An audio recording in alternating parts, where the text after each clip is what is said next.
আসসালামু আলাইকুম। কৃষি এগ্রো নার্সারির পক্ষ থেকে স্বাগতম। তে হাইব্রিড জাতের বাড়িটু লম্বা পটল কি পরিমাণ ধরছে পাতলা পুতলি গাছে দেখেন, প্রথম অবস্থাতেই কি পরিমাণ পটল আসছে।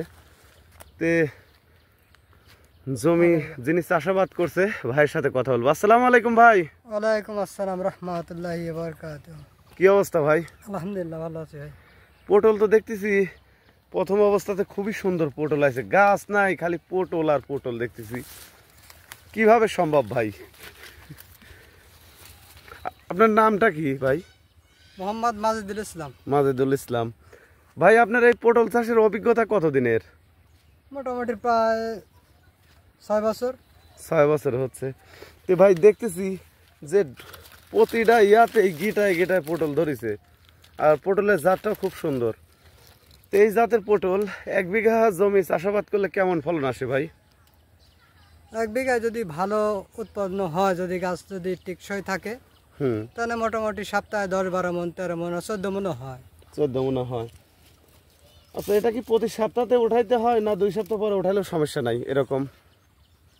প্রতি সপ্তাহে উঠালে পারে ভালো থাকে মালটা, আর যদি 2 সপ্তাহ পরে ওঠানো যায় তাহলে মালটা কিছুটা মানে পেকে যায়, পেকে নষ্ট হওয়ার ভয় থাকে। প্রতি সপ্তাহে ওঠানোটাই ভালো। আচ্ছা, এই যে জাংলাটা করছেন দেখতে পাচ্ছি, এই জাংলাটা অর্থাৎ মাছাটা কয় হাত মাছ আছে? এটা 4.5 হাত আছে। 4.5 হাত আছে। আর এই যে মধ্যে যে চলাচলের জায়গাটা, এই জায়গাটা 2 হাত আছে। 2 হাত আছে। আচ্ছা, এই চারাটা লাগাইছিলেন কত হাত বাই কত হাত অন্তর?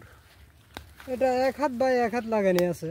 1 হাত বাই 1 হাত, একটু ঘন টাইপের লাগানো আছে। তে ভিউয়ার্স,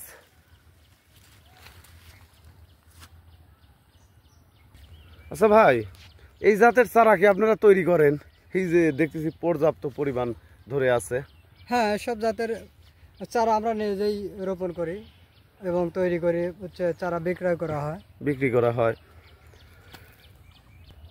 তো ভাই, কত করে পিস দাম নেন এই হাইব্রিড জাতের পটলের চারার?